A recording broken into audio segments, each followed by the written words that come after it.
सिद्धार्थ, सुना है आजकल बस एक ही समय खाते हो। तुमने मिठाई भी ऐसे खाई जैसे भिक्षा।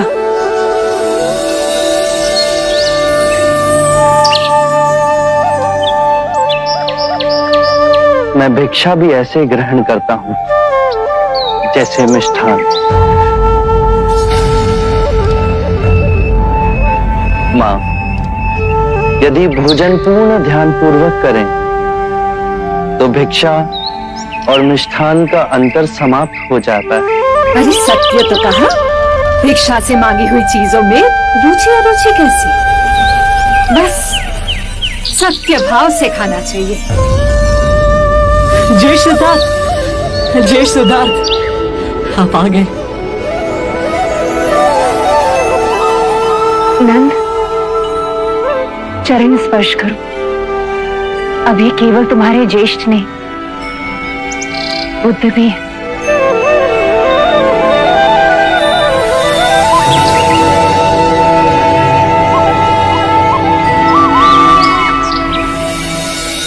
आनंद, कैसे हो?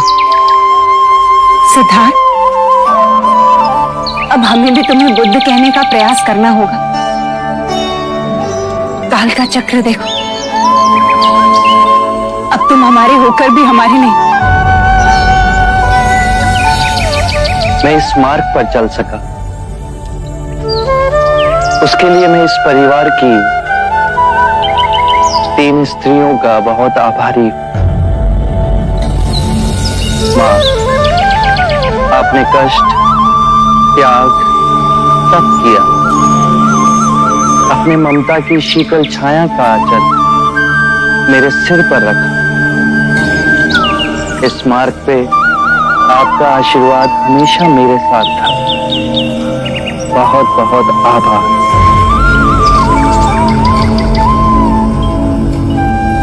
गोपा, तुमने भी अपना मोह और स्वार्थ नहीं देखा। मुझे सन्यास के मार्ग पे जाने की अनुमति दी। मेरे माता पिता और मेरे पुत्र राहुल का उत्तरदायित्व अपने ऊपर लिया, मुझे स्वतंत्र छोड़ा। उसके लिए तुम्हारा भी बहुत बहुत आभार। और मेरी तीसरी प्रेरणा बनी मंगला काकी। यदि मंगला काकी मुझे उस सन्यासी से ना मिलाती तो वैराग्य का मार्ग मेरे लिए स्वप्न ही रह जाता।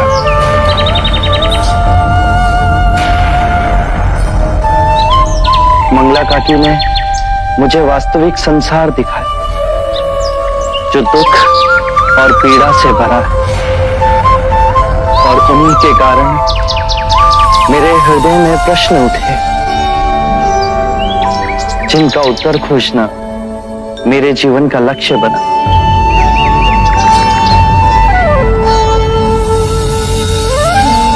मंगला काकी, जिस तरह आपने मेरा ध्यान रखा, उसी तरह आप मेरे पुत्र राहुल का भी ध्यान रखेंगी।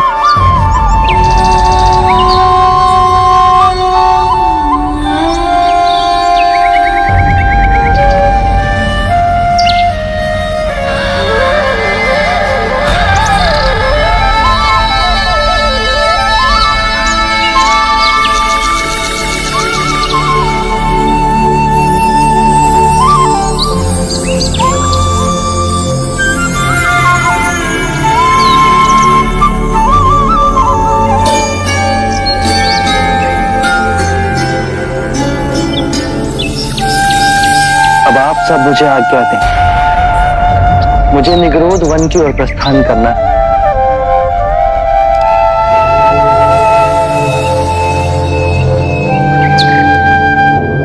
ज्येष्ठ,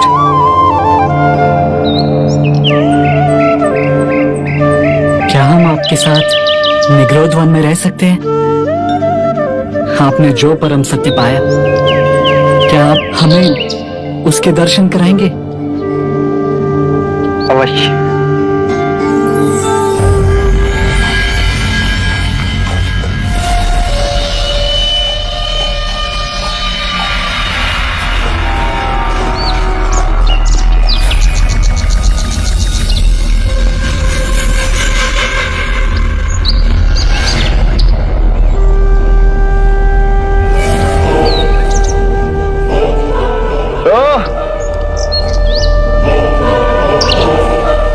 तो 7 वर्षों के पश्चात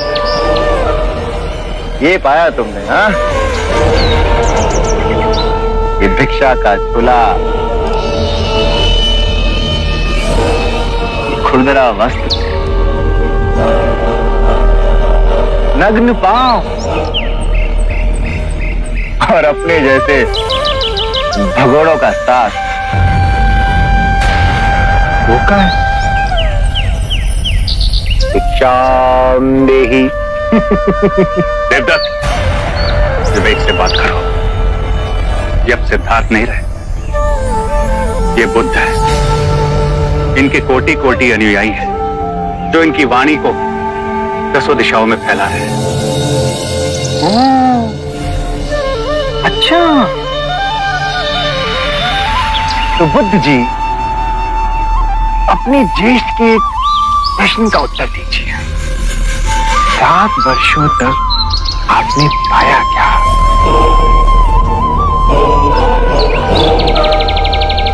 शांति। शांति? शांति की बात तो वो करते हैं जो तलवार की धार से इसे जीत नहीं सकते। तलवार से सारा जग जीत लिया पर अपना मन नहीं जीत पाए, तो क्या जीता? तो तुमने क्या जीता? मैं जीतने नहीं, मैं तो हारने गया था। हारने? क्रोध हारा, लोभ हारा, ईर्ष्या हारी,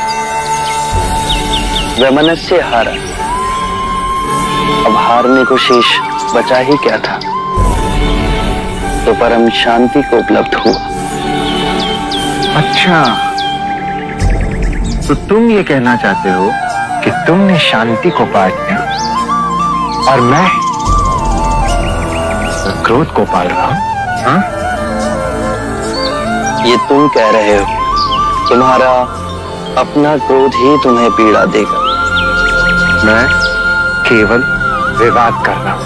विवाद से ही हम क्रोधित होते हैं, परम सत्य का मार्ग छोड़ देते हैं और अपनी आत्म सुरक्षा के लिए प्रयास करते हैं। मैं क्रोध नहीं कहा। ये तो अत्यंत शुभ बात है। क्रोध करना अपनी हथेली पर गर्म कोयले को रखने के समान है जो हम किसी दूसरे पर फेंकना चाहते हैं, पर इस क्रिया में हम स्वयं को ही हानि पहुंचाते हैं।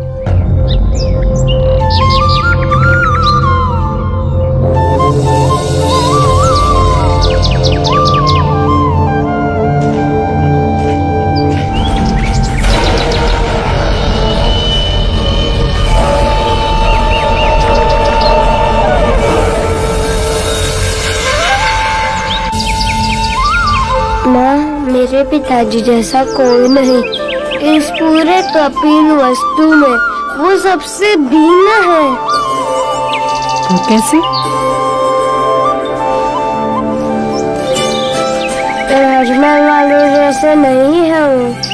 ना कीमती वस्त्र, ना तलवार, ना करके चलना, और वो उन सबसे अधिक शक्तिशाली है। हाँ, वो सबसे अधिक शक्तिशाली है। जानते हो क्यों? क्योंकि तुम्हारे पिताजी ने स्वयं को जीत लिया। जिसने सारे संसार को जीत लिया पर स्वयं को नहीं जीता, उसने कुछ नहीं जीता। और जिसने स्वयं को जीत लिया, समझो उसने सारी सृष्टि को जीत लिया। माँ, क्या मैं पिताजी के साथ रह सकता हूँ? मैं तुम्हें कैसे रोक सकती हूँ? तुम तो उनके उत्तराधिकारी हो।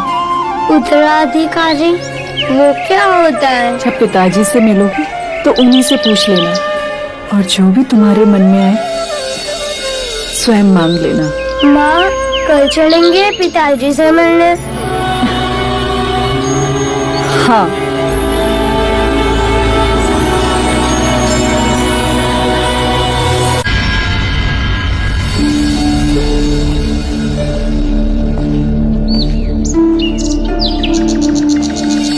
प्रणाम देवी। प्रणाम युवराज। आइए।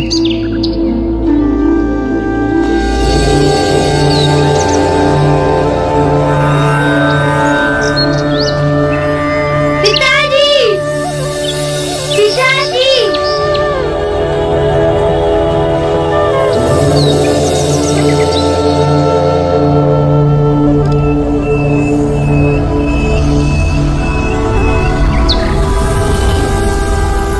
नंद और अनंत का कहाँ है पिताजी? अमात्य आज दीक्षा में भिक्षुक बन रहे हैं। वो दोनों उसी प्रक्रिया को देखने गए। मैं भी ले सकता हूँ। आइए।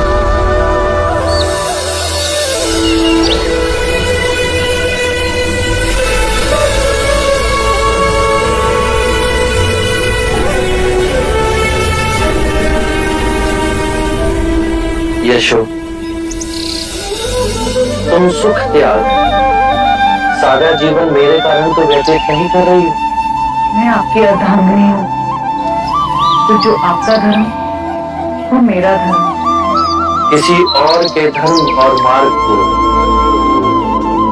स्वयं पर कभी मत थोपना, जब तक तुम्हारा अंतर्मन उसे ना माने। मेरा अंतर्मन तो आपके साथ ही जुड़ा है, तो क्या मुझे आपके मार्ग पर चलने की अनुमति है? वो क्या नारी को मुक्ति का मार्ग प्राप्त करने का अधिकार नहीं? आपकी भिक्षुनी क्यों नहीं बन सकती? मुक्ति के मार्ग पर चल, तुम मुक्ति अवश्य पाओगी, परंतु अभी तुम्हारे भिक्षुनी बनने का समय नहीं आया। अनुकूल समय आने पर मैं तुम्हें स्वयं उसके बारे में बताऊंगा।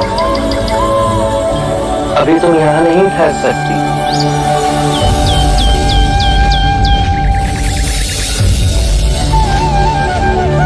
क्या मैं आपके साथ रह सकता हूँ?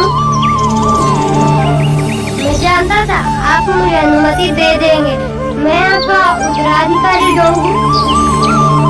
अवश्य,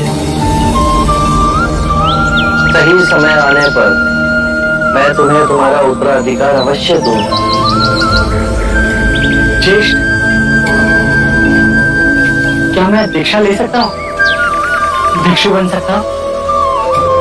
अवश्य, किंतु महाराज की अनुमति के पश्चात।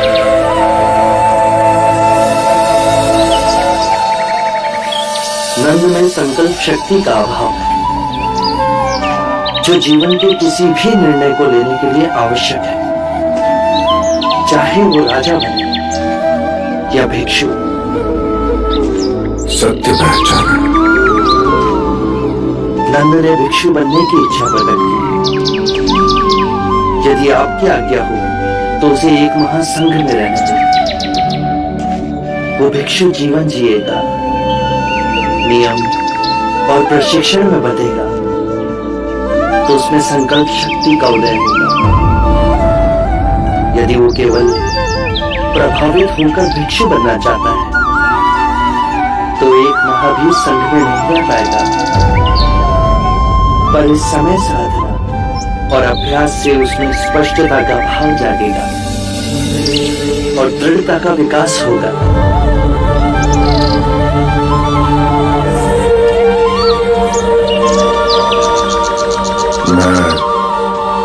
मैं तुम्हें अनुमति देता हूँ।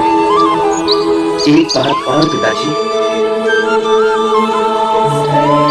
मेरा यहाँ से प्रस्थान का समय हो गया। अगले सप्ताह मैं कौशल की ओर प्रस्थान करूंगा। आप व्यथित ना हो पिताजी, मैं पुनः कपिलवस्तु लौट कर आऊंगा। एक अनुरोध है तुमसे पुत्र। सभी शाक्य राजा तुम्हें सुनने के लिए व्याकुल हैं। मैं आपसे बुद्ध से ये प्रार्थना करता हूं कि अपने ज्ञान का संबोधन करें। अवश्य।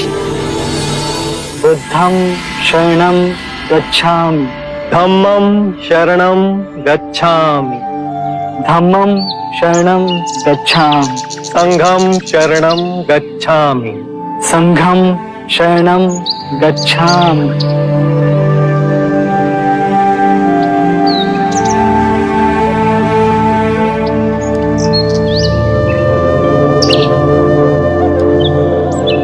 नंद, आज से तुम भी संघ के सदस्य हुए।